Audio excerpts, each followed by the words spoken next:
Muy buenos días, muy buenas tardes, jóvenes. En este es otro video explicativo, en este caso abordando los gobiernos radicales, una época del presidencialismo en Chile que va desde 1938 a 1952, donde el objetivo es conocer los principales aspectos que caracterizan o dar forma a esta época. Este video servirá como apoyo para segundo nivel básico y primer nivel medio en sus jornadas de mañana y tarde.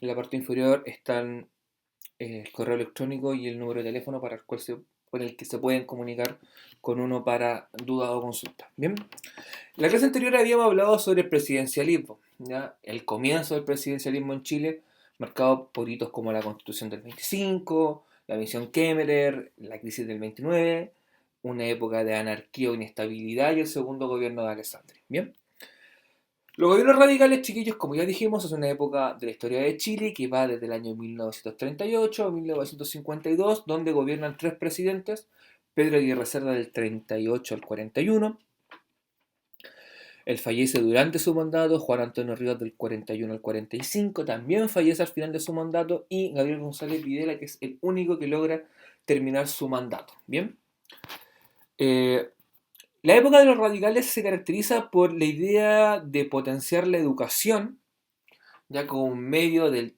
desarrollar el país y el desarrollo de industrias que permitan al país producir lo necesario para ser autosuficiente. Bien, y eso se ve reflejado en los lemas de gobernar es educar y gobernar es producir.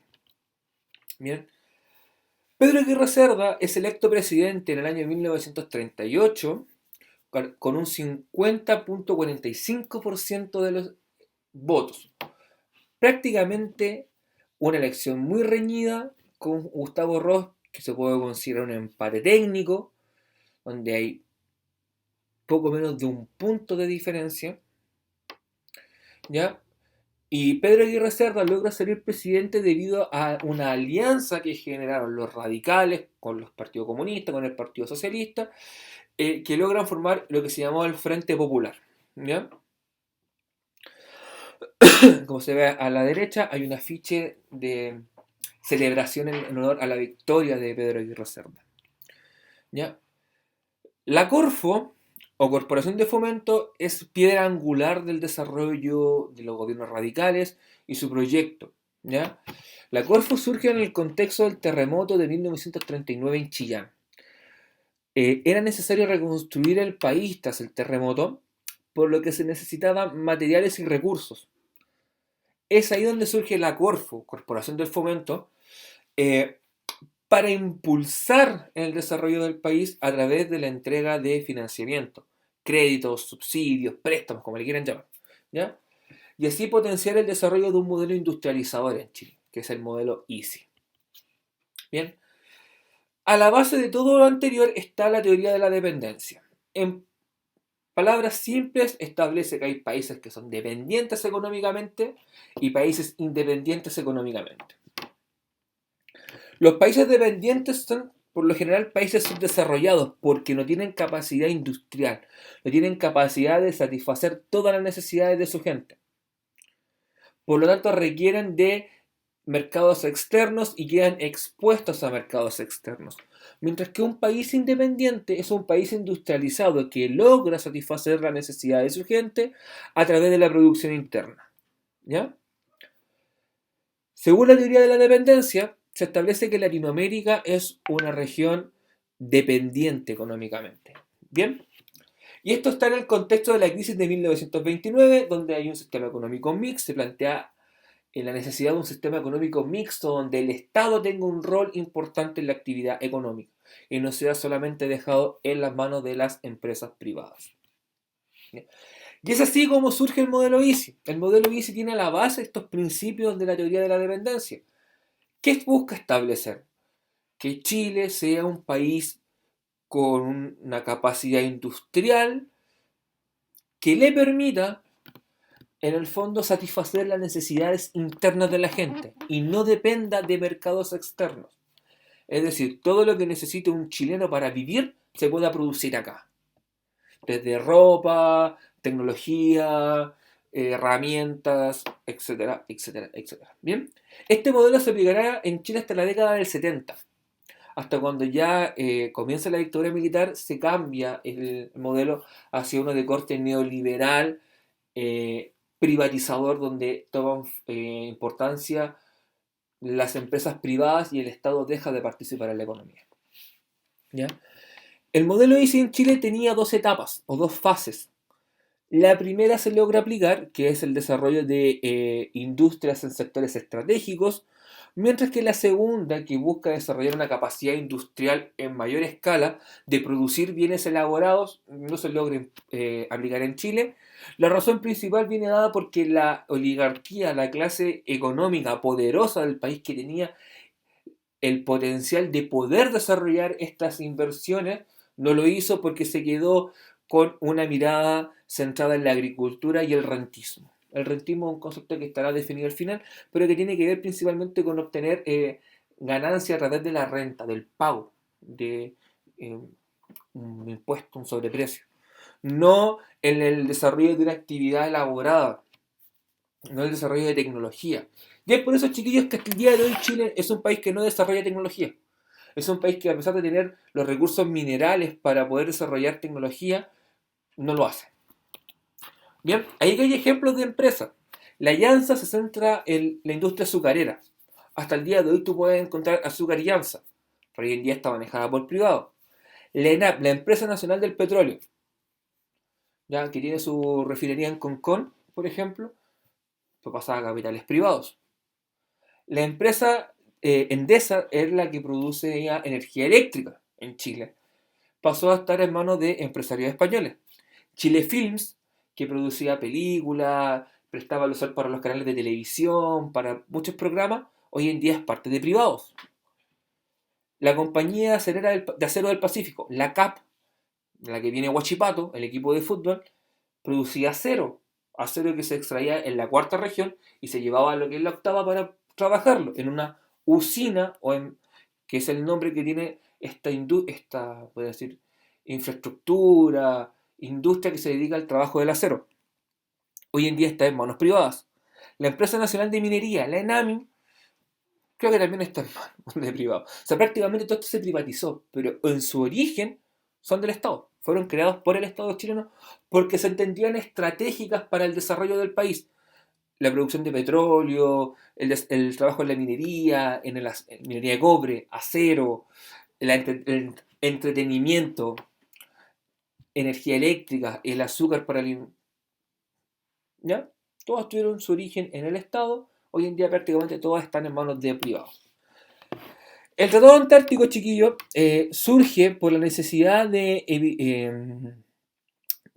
tener un acuerdo sobre qué hacer con la Antártida. La Antártida era un continente inhabitado, no tiene habitantes, pero había muchos países que reclamaban soberanía en porciones de este, entre los cuales estaba Chile. ¿Ya? Y para solucionar el conflicto y evitar llegar a una guerra por la Antártida, se firmó un tratado donde lo fundamental está en dos puntos. La Antártida será un continente neutral, es decir, no habrá influencia de ningún país en él, y solamente se permitirá la instalación de bases científicas. No bases de gente para vivir, ni bases militares con misiles, bases de investigación científica. Y hasta el día de hoy sigue siendo así. Y en la parte superior derecha ustedes ven un mapita que muestra cómo están las reclamaciones demarcadas y cómo en el caso de Chile su reclamación se superpone sobre la de Argentina y Reino Unido. ¿Ya? A nivel de educación, como ya habíamos hablado en un comienzo, los gobiernos radicales ponen un foco importante en el desarrollo de la educación, porque lo entienden como un factor clave para salir del subdesarrollo. Y se enfoca en la educación técnico-profesional porque entendían que era necesario tener mano de obra calificada para trabajar en industrias. O sea, si yo generaba una industria del acero, tenía que tener operarios calificados. Si yo quería producir, voy a inventar, un vehículo en Chile, debía tener mano de obra calificada para que fueran capaces de armar un vehículo y que no se desarmara a la mitad del camino. ¿Ya? De ahí viene la necesidad de educación técnico-profesional. Un ejemplo de eso fue la creación de la Universidad Técnica del Estado, la UTE, en el año 47. Y también en esta época de los radicales se crea el Ministerio de Economía. ¿Por qué? Porque es importante, porque el Ministerio de Economía es el encargado de determinar cuál va a ser la política económica del país. vamos a potenciar tal y cual actividad. ¿Por qué? Porque es importante para el crecimiento y desarrollo del país. Y así fue como se potenció el turismo, se potenció la minería del cobre, se potenció el desarrollo de la agroindustria, etcétera, etcétera, etcétera. Y el día de hoy el Ministerio de Economía se llama Ministerio de Economía, Fomento y Turismo y sigue teniendo exactamente la misma función. Es la encargada de potenciar la política económica del país.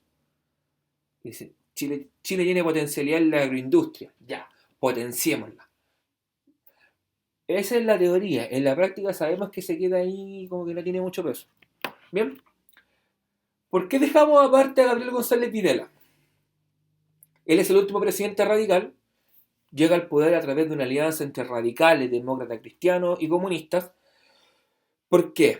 Porque a Gabriel González Videla le tocó enfrentar el comienzo de la Guerra Fría.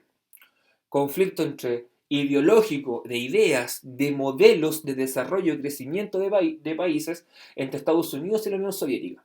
Chile está en el continente americano, por lo tanto estaba bajo el área de influencia de Estados Unidos, anticomunista. Por lo tanto no podía tener comunista en el gobierno.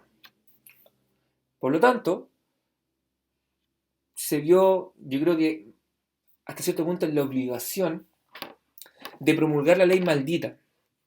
Su nombre de verdadero es Ley de Defensa Permanente de la Democracia. ¿Y qué establece esta ley? Algo muy simple. Deja en la ilegalidad al Partido Comunista. Por lo tanto, todos los miembros que eran del Partido Comunista dejan de ser miembros de un partido político. Porque deja de existir el Partido Comunista. Por lo tanto, los ministros de Estado que eran comunistas, directores de servicios que fueran comunistas, parlamentarios que fueran comunistas, tuvieron que dejar la vida política. O se cambiaban de partido o salían. Pero no podían representar los colores del comunismo. Y eso le trajo problemas a Gabriel González Videla, por ejemplo, con Pablo Neruda, comunista. ¿Ya? Y aquí hay una caricatura de la revista Topase que muestra cómo Gabriel González Videla, disfrazado de Caperucita Roja, le pega con una masa con púa al Partido Comunista, que está disfrazado del logo. ¿Ya? Caricaturas políticas, ¿ya?, de la época. La mujer, ¿por qué es importante? Porque en el gobierno de Gabriel González Videla se marcan dos hitos fundamentales para la historia de la mujer en Chile. Primero, la primera mujer ministra en la historia de América Latina, Adriana Holguín, ministra de Justicia, que es quien aparece en las dos fotos, ya evidentemente mayor, ella falleció en 2015, y acá en su rol de ministra. ¿Ya? Hay que entender lo importante que es eso, porque en el fondo en una clase política que, si hoy en día sigue siendo machista, en esta época era olvídalo, o sea, es la primera que se abrió un espacio en este mundo. Y además, en Chile se permitió que las mujeres votaran en elecciones presidenciales. ¿Ya? Y eso también marca un cambio. La mujer tendrá derechos plenos en la vida política. Quizás no tanto en elección en poder ser candidata. Por ejemplo, la primera candidata a presidenta mujer en Chile, creo que fue en la elección del 98. Perdón, la elección del 2000. Que fue Sara Larraín con Gladys Marín, creo. Pero de ahí han existido muy pocas. Recién ahora tú estás viendo más candidatas mujeres. Se están normalizando ver, no sé, Beatriz Sánchez, fue Michelle Bachelet, fue Evelyn Matei, fue precandidata presidencial la Soledad Alvear hace mucho tiempo. O sea, recién ahora. Pero en esta época, olvídalo, o sea, en los 50, olvídalo. Bien, y por último, nos quedaría el complot de las patitas de chancho, del año 48. Fue un intento de golpe de Estado para sacar al presidente Gabriel González Videla, donde estuvo metido un personajillo que lo hemos nombrado bastante, Carlos Ibáñez del Campo y Ramón Vergara. El intento fracasó, Ibáñez tuvo que arrancarse exiliado a Argentina, donde tenía buenas migas con el presidente Juan Domingo Perón. De hecho, las investigaciones que se hicieron en Chile apuntaban a una influencia o injerencia directa de Argentina en esta confabulación para sacar al presidente, lo cual tensionó las relaciones diplomáticas entre Chile y Argentina. ¿Ya? Igual, cuento corto, Ibáñez saldrá electo presidente en el año 52, pero eso lo veremos en la próxima clase. ¿Y por qué el nombre Patitas de Chancho? Porque en el restaurante donde se juntaban para confabular este golpe de Estado, se servía un plato llamado cauceo, típico de la comida chilena, que se hace con patas de chancho. ¿Bien? Y esta sería la síntesis, chiquillos. Recuerden, lo importante, de verdad, lo fundamental en esta sesión es la Corfo, el modelo Easy, la teoría de la dependencia. Son como los tres pilares fundamentales para entender el gobierno radical. De ahí, evidentemente, también hay que considerar el desarrollo de la educación técnica, el Ministerio de Economía, el Tratado Antártico, la ley maldita, pero los tres aspectos fundamentales son modelo Easy, la Corfo y lo que es la teoría de la dependencia, chiquillos. Y antes de despedirme de este video, les planteo las siguientes preguntas. ¿Ya? Hay un fragmento de texto que es de Eduardo Fernando Bonfanti, que se llama Análisis del modelo de industrialización por sustitución de importación en América Latina y en Argentina, una mirada hacia la realidad industrial actual en Argentina, donde él plantea en su texto habla sobre el modelo Easy y sobre los objetivos que tenía el modelo Easy. Dice, entre los principales objetivos del modelo se trataba de asignar a los agentes internos, es decir, dentro del Estado, dentro del país, un papel más decisivo en la creación de una base endógena, o sea, interna, que fuera capaz de promover el crecimiento de la economía y la industrialización, dejando que las fuerzas externas solo ocupen un papel complementario. El modelo también pretendía elevar el nivel de empleo y la distribución del ingreso sea igualitaria, para así poder incrementar la demanda solvente de consumidores y reducir la heterogeneidad estructural. Eso que suena tan raro se resuelve de forma muy simple.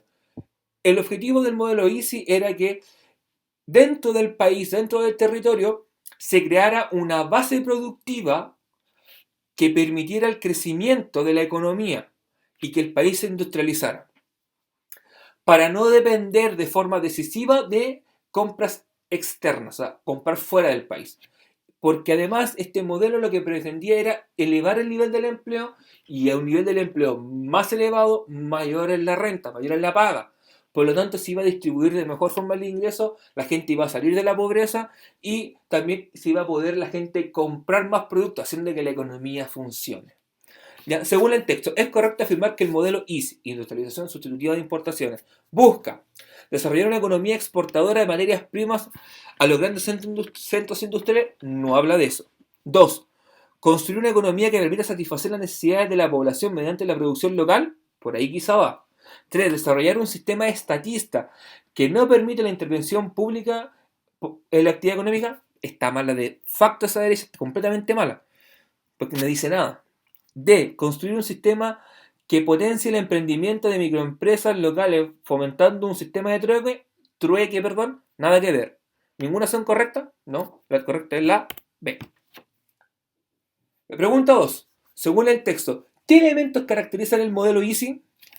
Los agentes internos son clave en la economía. ¿Ya? Los agentes externos solamente juegan un rol complementario. ¿Ya? Los efectos que busca lograr apuntan a un aumento del empleo y mejorar la distribución del ingreso. Sí, todas son correctas. Bien, chiquillos, eso sería por la sesión de hoy. Espero que les quede medianamente claro. Cualquier duda, háganla llegar al correo o al número de teléfono que aparece al comienzo, chiquillos. Es fundamental que pregunten, y si por ahí hacemos alguna videotutoría, chiquillos, ojalá puedan ingresar. Se les va a estar avisando en forma pertinente. Eso, que estén muy bien, chiquillos. Un abrazo, cuídense. Chau.